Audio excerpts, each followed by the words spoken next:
ندیم رضا کا سلام۔ خونی جنگ ایران کی سرحدوں پر پہنچ گئی ہے اور سیستان بلوچستان میں سینکڑوں افراد مارے گئے ہیں اور متعدد زخمی ہوئے ہیں۔ ایران مشرق وسطیٰ کی جو جنگ ہے اس کے اندر پھنسا ہوا ہے۔ اس کے جو پراکسی وار ہے مشرق وسطیٰ میں حماس اور حزب اللہ، اس کی اسرائیل نے کمر توڑ دی ہے۔ اس کی جو قیادت تھی اس کا بھی خاتمہ کر دیا ہے۔ پہلے حماس کے سربراہ کو تہران میں اسماعیل ہانیہ کو شہید کیا، اس کے بعد اسرائیل نے پھر حماس اپنا حزب اللہ کے سربراہ سید حسن نصر اللہ اور ایرانی کمانڈر سمیت تقریباً کوئی 20 سے زائد اہم شخصیات کو بیروت میں فضائی بمباری کر کے اس میں شہید کر دیا گیا۔ تو ایسے میں ایران کو اپنی بقا کے معاملہ لاحق ہے اور اس نے ان سب کو بدلہ لینے کے لیے 1 اکتوبر کو اسرائیل کے اوپر کوئی 300 سے 400 میزائل اور ڈرون حملے کیے۔ اس کے بعد سے اسرائیل مسلسل دھمکیاں دے رہا ہے کہ ایران کے جوہری پروگرام ہو یا آئل ریفائنریز ان کو نشانہ بنائے گا، لیکن امریکہ اس کو روکے جا رہا ہے کہ جوہری تنصیبات اور آئل تنصیبات کو چھوڑے، اس کے علاوہ کچھ سوچا جائے۔ تو ایران وہاں پھنسا ہوا ہے اور ایران کی کوشش اور خواہش ہے کہ کسی بھی طرح کے سے یہ جنگ کے جو بادل سنگین ہوتے جا رہے ہیں، پورے خطے کو اپنی لپیٹ میں لے لیا، سیاہ سے سیاہ ہوتے جا رہے ہیں مزید، اور اس کو روکا جا سکے اسی لیے اس کی پوری مشینری صدر سے لے کے وزرائے خارجہ اور وہ اسپیکر اسمبلی وہ تک بیروت، کبھی سعودی عرب، لبنان اور جارڈن،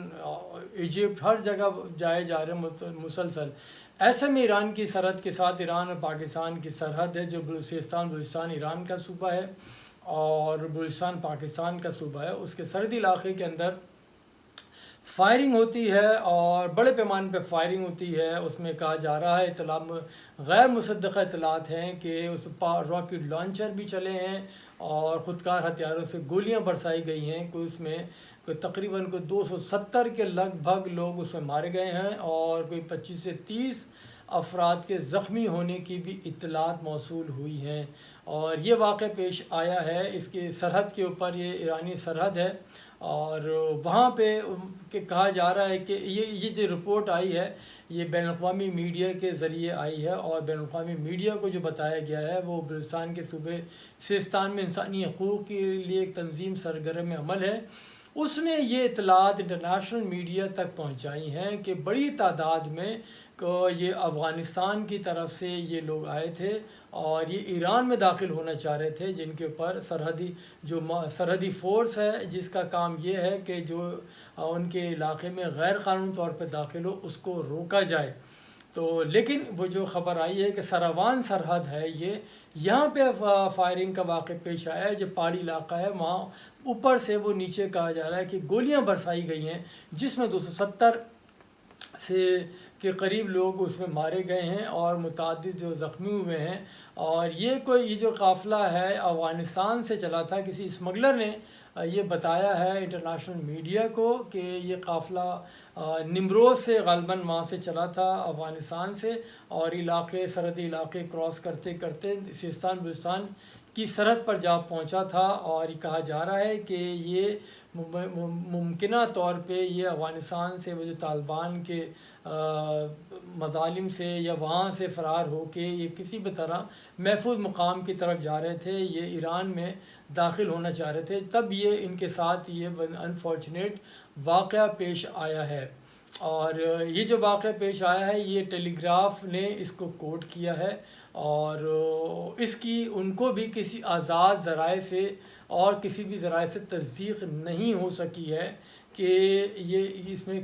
کون لوگ ہیں اور کہاں سے آئے تھے، کیا مقصد تھا ان کا وہاں جانے کا، اس چیز کو انہوں نے بھی کوٹ نہیں کیا۔ لیکن افغانستان کے اندر جو ایران کے نمائندہ خصوصی ہیں ان کا کہنا ہے کہ ایسا کوئی واقعہ سرحد کے اوپر پیش نہیں آیا ہے، اور کافی جگہوں سے سورس سے معلوم کیا ہے تو ایسا کوئی واقعہ نہیں ہے، اس کی انہوں نے تردید کی ہے۔ لیکن ان کا ساتھ ہی یہ کہنا ہے جو دنیا بھر کے جو قوانین ہیں، عالمی قوانین ہیں، اس کے مطابق اگر کوئی بھی شخص غیر قانونی طور پہ بغیر دستاویزات کے اور غلط طریقوں سے آپ کے ملک میں داخل ہو تو ان کو روکنا کسی بھی طریقے سے وہ جائز ہے اور آئین نے اس کا مکمل طور پر حق دیا ہے۔ بارہا اس طرح کے واقعات یہ یورپی ممالک میں بالخصوص واقعات ہوتے رہتے ہیں، جس میں بیشتر کئی متعدد درجنوں پاکستانی اسی طرح سے مارے گئے ہیں۔ یونان کی سرحد کے اوپر بالخصوص یا ٹرکی کی سرحد کے اوپر ہوتا ہے کہ پوری گاڑیوں کو فائرنگ کر کے وہ ہلاک کر دیتے ہیں۔ تو یہ واقعہ بھی اب جس طرح سے پیش آیا ہے، کوئی آزاد ذرائع اس کی تصدیق نہیں کر رہے ہیں، یا تو کہا جا رہا ہے کہ یہ اتوار کی رات کا واقعہ ہے غالباً یہ، اور وہ بات یہی کہ دور دراز ایریا ہے جہاں سے خبروں کی تصدیق بھی نہیں ہو سکتی، کوئی کسی کو کیا معلوم کہ یہ واقعہ کب ہوا یا کب نہیں ہوا ہے۔ تو یہ وہاں پہ وہ چیز ہے۔ یہ افغانستان میں نمائندہ ہیں حسن کاظمی، انہوں نے کہا ہے کہ ایسا کوئی واقعہ نہیں ہوا ہے بہرحال، لیکن اور دوسری طرف جو طالبان حکام ہیں ان کا کہنا ہے کہ شفاق ایرانی حکومت نے اسرائیل کے ساتھ اپنی جو مایوسی ہے اس کا جو بدلہ ہے افغانیوں کے اوپر نکالا ہے۔ ہمارے پڑوسی اسرائیل سے بھی کہیں زیادہ وحشی اور مظالم ہے، یہ انہوں نے قرار دیا ہے۔ لیکن پھر ترجمان افغان حکومت ذبیح اللہ مجاہد کا کہنا ہے کہ افغان حکومت واقعے کی ابھی تحقیقات کر رہی ہے، حتمی اطلاعات ان کے پاس بھی نہیں ہے۔ اقوام متحدہ کے مطابق تقریباً 50 لاکھ کے قریب افغان مہاجرین ایران میں مقیم ہیں، انہیں مخصوص علاقوں تک محدود کر کے رکھا ہوا ہے۔ یہ آزادانہ طور پہ دیگر علاقوں میں موو نہیں کر سکتے ہیں، جیسا کہ پاکستان میں ہے کہ پاکستان کے تو تمام شہروں کے اندر افغان شہری آباد ہیں، لیکن وہاں انہوں نے مقید کر کے رکھا ہوا مخصوص علاقوں کے اندر۔ اگست 2021 میں جب کابل کے اوپر طالبان کی حکومت قائم ہوتی ہے، اس کے بعد بھی بڑی تعداد میں لوگوں کا افغانستان سے انخلا ہوا ہے، وہ ایران پہنچے تھے۔ مزید تارکین وطن کو روکنے کے لیے ایران نے جو یہ سرحد افغانستان کے ساتھ کوئی 900 کلومیٹر سرحد ہے، اس پہ کوئی 13 فٹ اونچی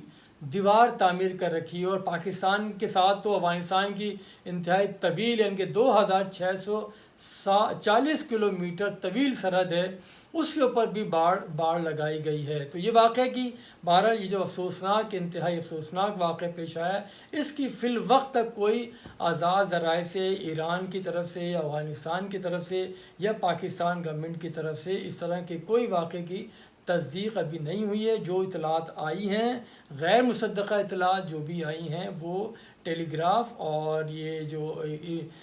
سیستان بلوچستان میں انسانی حقوق کی تنظیم ہے اس نے بتایا ہے، یا افغانستان کا جو نمروز میں اسمگلر تھا بقول ٹیلی گراف کے، اس نے بتایا ہے ٹیلی گراف کو کہ یہ واقعہ پیش آیا ہے۔ اب دیکھتے ہیں، اللہ جانے کہ کیا واقعہ، لیکن جو اب تک کی رپورٹ تھی وہ میں نے آپ کے سامنے رکھی ہے، اور اس میں تصدیق ہونے میں کافی ٹائم لگ سکتا ہے۔ بہت شکریہ، خدا حافظ۔